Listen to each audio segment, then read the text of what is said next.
Salam saudara-saudari yang terkasih di dalam Tuhan kita Yesus Kristus. Kita berjumpa kembali di dalam program pengajaran iman Kristen.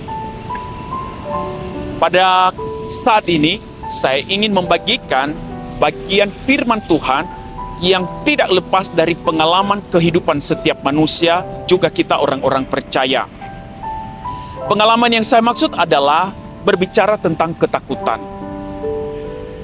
Siapapun kita di dunia ini pasti pernah mengalami pengalaman yang demikian. Tetapi kenapa ini menjadi topik yang sangat penting? Karena banyak orang mempertanyakan, apakah ketakutan bagi orang percaya itu adalah sesuatu hal yang wajar atau bukan?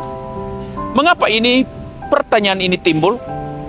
Karena kita mendengar nasihat-nasihat yang umum sekali disampaikan kepada kita agar kita jangan takut, tidak perlu takut.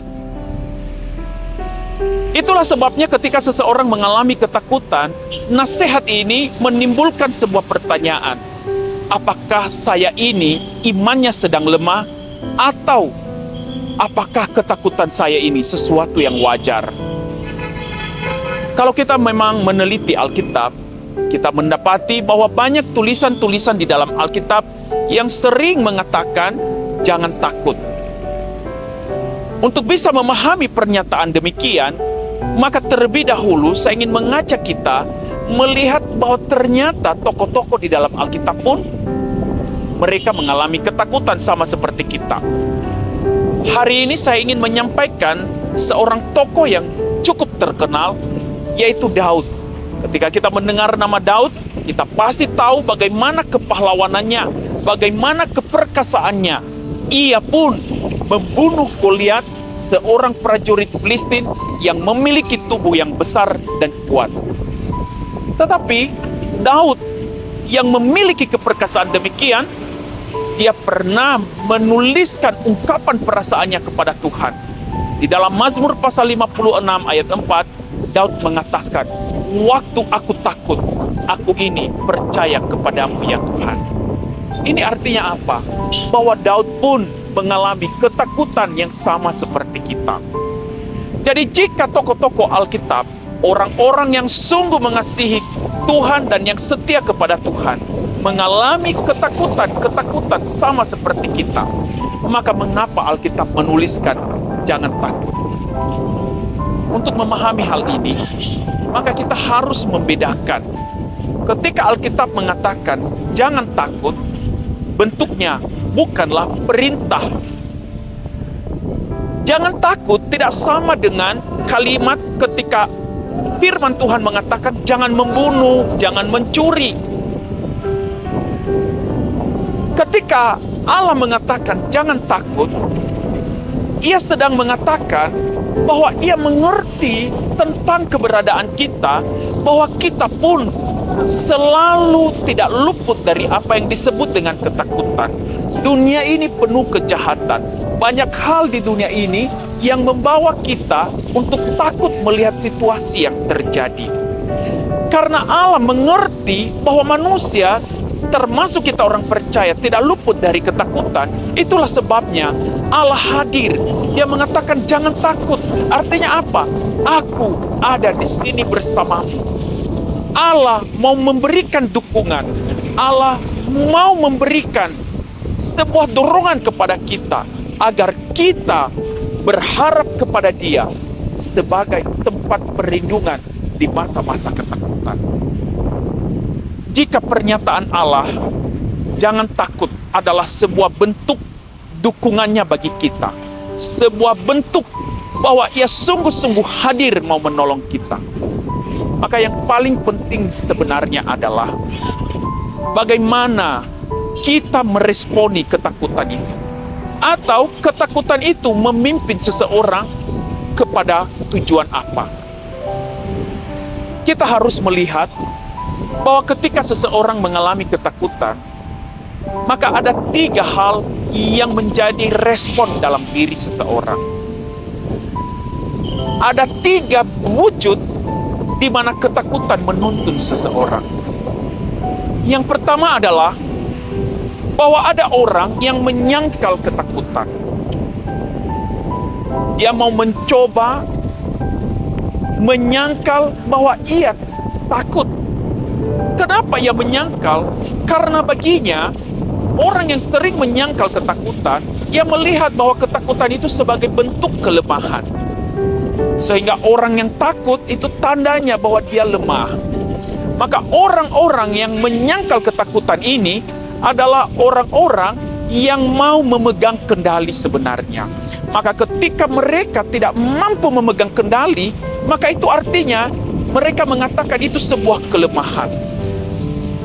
Orang-orang yang seperti ini adalah bukan orang-orang yang sebenarnya menemukan tempat untuk berteduh di masa-masa ketakutan. Malah orang-orang yang menyangkal ketakutan adalah orang-orang yang tidak menemukan Tuhan sebagai tempat perlindungan yang aman. Maka sesungguhnya menyangkal adanya ketakutan sebagai bagian dalam pengalaman kehidupan kita hanya membuat kita semakin terasing daripada pertolongan Tuhan. Yang kedua, respon seseorang ketika mengalami ketakutan adalah maka orang itu tidak lagi mampu mengendalikan ketakutannya. Sebuah ketakutan yang tidak terkendali. Maka ketika seseorang tidak lagi mampu mengendalikan ketakutannya, maka orang-orang yang seperti ini akan melihat ketika di masa-masa takut, melihat diri mereka semakin sempit, melihat ruang lingkup semakin sempit dan semakin sempit. Maka ketakutan yang seperti ini akan membawa kepada apa yang disebut dengan depresi.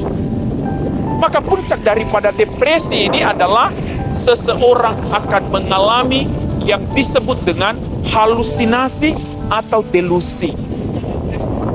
Itulah sebabnya ketika kita bertemu dengan mereka yang mengalami ketakutan yang tidak terkendali ini hingga bisa mengalami depresi, maka mereka sering mengatakan mereka dalam ketakutan, mereka terasing, mereka mengalami sebuah kegelapan dalam jiwa.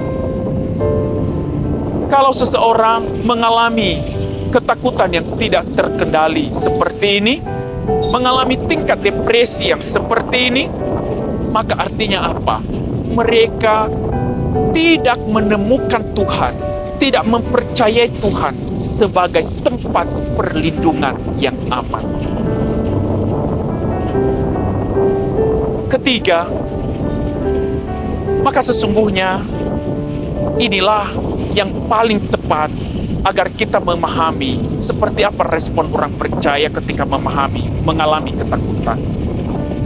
Ketakutan adalah sebagai tanda dari Tuhan bahwa jika kita mengalami ketakutan, larilah kepada Tuhan. Karena dunia ini tidak aman, karena kita ini harus bergantung kepadanya, maka ketakutan sebagai tanda agar kita jangan memegang kendali hidup kita. Ketakutan sebagai petunjuk agar kita mencari Tuhan, bahwa Dia adalah tempat kita untuk berlindung selama-lamanya. Kalau kita memahami tiga hal ini, saudara, maka disinilah kenapa Daud mengatakan, waktu aku takut, aku ini percaya kepadamu, ya Allah. Kepercayaan kepada Tuhan adalah sebuah bagian di mana Tuhan menginginkan setiap orang percaya bahwa ketakutan adalah tanda agar kita sungguh-sungguh menaruh iman kepadanya dan tidak meragukan Dia sebagai Tuhan yang mampu memelihara hidup kita. Itulah sebabnya Daud yang pernah mengungkapkan kepada Tuhan, waktu aku ini takut. Daud yang sama juga melihat Tuhan di masa-masa ketakutannya sebagai gembala yang baik. Bahkan di Mazmur 23, Daud mengatakan sekalipun ia berjalan dalam lembah kekelaman, ia tidak takut bahaya. Karena apa? Karena ia percaya bahwa Tuhan yang mampu menolong dalam masa-masa ketakutan adalah seorang gembala yang baik. Ini sangat menarik ungkapan Alkitab ketika ia mengutarakan tentang Tuhan sebagai gembala yang baik. Artinya apa? Bahwa Tuhan bukan hanya tertarik tentang bagian besar dalam hidup kita, tetapi sesungguhnya sebagai seorang gembala yang baik, Tuhan sangat tertarik tentang detail-detail hidup kita, dan Tuhan mau bercampur tangan dalam detail kehidupan kita saat demi saat. Jika Tuhan begitu tertarik kepada kehidupan kita sedetail itu, maka berlari kepada Tuhan di masa ketakutan adalah sebuah bagian tentang iman kita, bahwa kita sungguh-sungguh mau mengandalkan Dia. Sehingga di masa-masa seperti itulah kita akan semakin melihat Tuhan, semakin melihat bagaimana pemeliharaannya yang besar, dan di sanalah kita juga bisa melihat kekuatannya yang kuat yang selalu menopang kehidupan kita. Kiranya firman Tuhan ini memberikan kekuatan bagi setiap kita. Sampai bertemu kembali, Tuhan Yesus memberkati.